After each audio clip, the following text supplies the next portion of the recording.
What is up, people of the internet? It is me, Real American, back again with a new video, and today it is time that we talk about the chaos that is unfolding in the Middle East, in particular in Israel, and how, when you really look into it, this is the fault of the Biden administration for being arguably the most incompetent administration in American history when it comes to foreign policy. Yes, I said that. Even more incompetent than the Bush administration, which, that's tough to beat. But Corey Mills of Florida, one of the best congressmen in the House, well, he gave a very good reasoning for why this is mostly on the fault of the Biden administration. So we're going to be talking about that today, why it is Biden's fault for the disaster in Israel, and all of that. But first, before we continue with today's video, I hope you enjoy these type of videos. If you do, smash the like button down below, subscribe, share with your friends, hit that little bell, follow the social media accounts in the description down below, and of course, join the channel today. Guys, just for $1 a month, you could join Real American. This is the best way to support the daily content that we all know and love. So I hope and recommend you join the channel today. Alright, everybody. And again, I'm not saying, it's everything Biden did's Biden's fault. It's like, no. But this is clearly Biden's fault for what's happening in Israel. Again, just because I don't like Biden doesn't mean every single thing's his fault. But when you look at it, yeah, this is 100% the fault of the Biden administration. So let's get into it. Congressman Corey Mills of Florida said Israel will have to respond with tremendous force and slam President Biden for putting policies in place that fueled the conflict, which I agree with. Again, prayers to the people of Israel. This is a nightmare situation that they are dealing with. But guess what? It's the fault of the Biden administration that this is happening.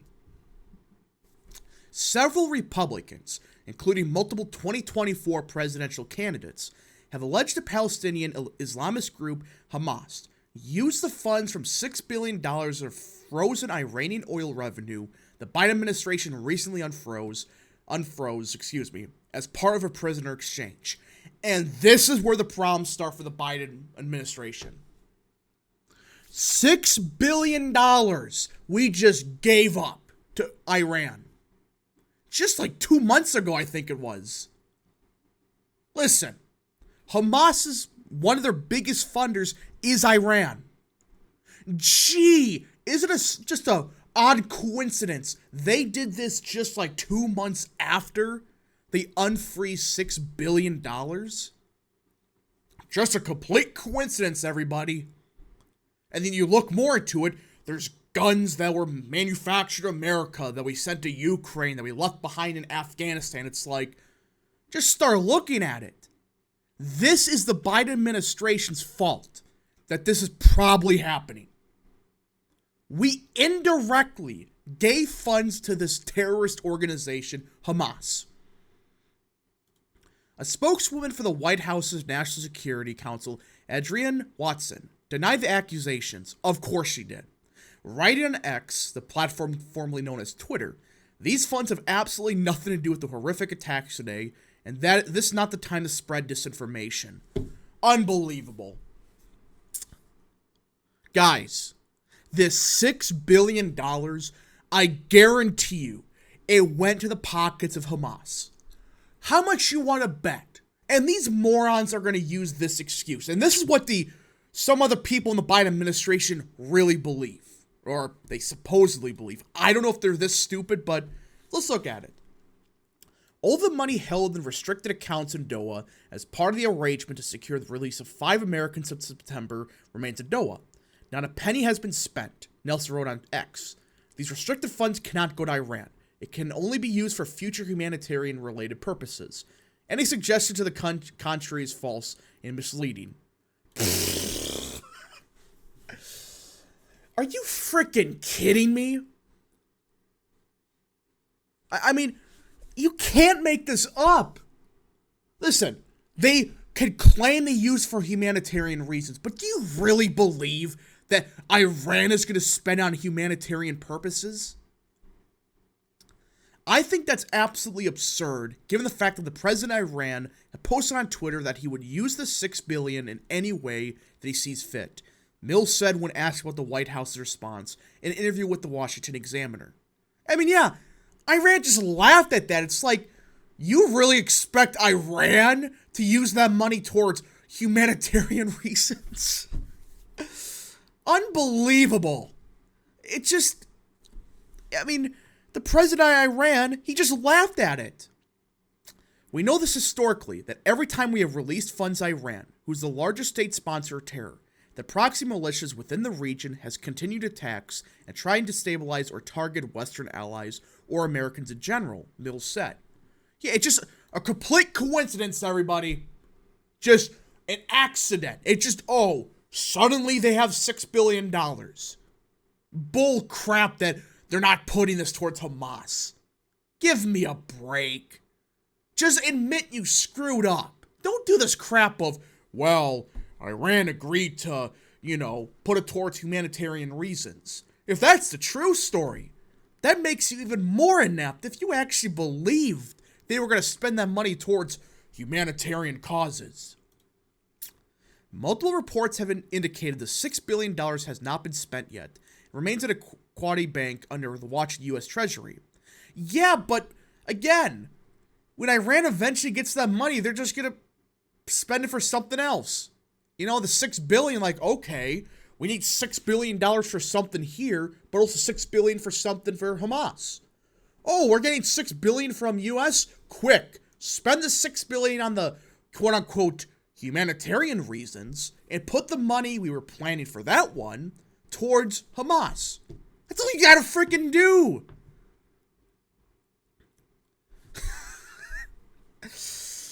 This is our government, everybody. They are so incompetent that they really think Iran is gonna spend that on good purposes.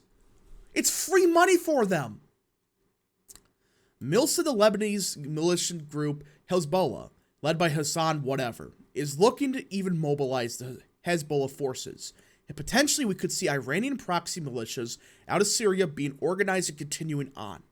And you just start reading this. And you start to realize what we did in Afghanistan, what we did with Iran, what we're allowing to happen in Ukraine and Russia. Not focus on ending the war, but just spending billions trying to continue the war. Then it turns out Ukraine is just selling the guns we gave them to Hamas. That's at least one of the rumors going around, but it's like, wait a minute. These are the same guns and equipment we sent to Ukraine. These are the same type of equipment we left in Afghanistan. So you just start looking at it, it's like, we essentially gave Hamas either money, equipment, or all the above. Because of the Biden administration not knowing a damn thing about foreign policy. If this was Trump, for one, he would have never left that equipment in Afghanistan. Number two, he would have just let Ukraine have all of our weapons, if he even gave them any. He'd be like, okay, here's some here and there, but we're going to keep a close eye on this. You can't just, make it disappear somewhere. We're going to know exactly where it is. And he would have never gave Iran $6 billion. And if Hamas ever did anything stupid, guess what? Within 2 minutes, they would have been wiped off the face of the earth. Trump's not an isolationist. He's just a realist when it comes to foreign policy. He's smart. He's not insane about, we need to get involved in every conflict, but if American lives are at risk like we know is happening in Israel, we know for a fact dozens of American citizens have been taken under hostage, he would have bombed the shit out of them immediately. And it would have been justified. But the Biden administration is utterly useless, and it's putting American lives at risk. And I'm sick of the people, just pretending that, this is just Trump's fault magically. This is isolationism. Biden's policy is not isolationism. Trump's policy worked. We have 4 years of it. Under Trump, here's what he did. You either sat at the table, right? Both parties involved in whatever conflict, say the Abraham Accords, either you get a peace treaty done, or we're going to bomb the shit out of you. He threatened that in Afghanistan with the Taliban. He said, if you cross that line, it won't end pretty for you. But that doesn't mean he was like willy-nilly about it. He was just smart, saying, I'm not going to put American lives in more endless wars. He never did that. That's the key distinction between Biden and Trump on foreign policy. Trump was smart. He forced people to work on peace deals, ending nonsensical wars, not continuing them. If they try to continue it, well, it didn't end too pretty for them. But either way, folks, this is a disaster. And we need to be praying for everybody in Israel, and we have to pray for the American citizens that have been taken hostage by these thugs. And let us hope that the Biden administration does something. I'm hoping they do something smart. Because you now have American lives at risk. You can't just say, oh, everything's fine, there's nothing bad happening, and oh, Iran is not involved. Stop coping. Start leading. Trump would have bombed Hamas into oblivion, and he would have sanctioned the shit out of Iran already. He would have. He wouldn't have just bent the knee. Screw what Mike Pence said. He wouldn't have just given Israel to Hamas and Iran.